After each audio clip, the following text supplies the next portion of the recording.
Hi, this is Project 6 Collaboration. My tablet and computer are connected to the same server through Photon.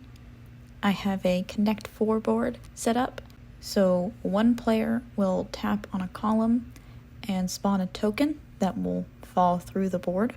That will end that player's turn, and they are no longer able to spawn any tokens until the next player takes their turn. The text at the top will change based on whose turn it is, and will tell you who won, who lost, and if there was a tie.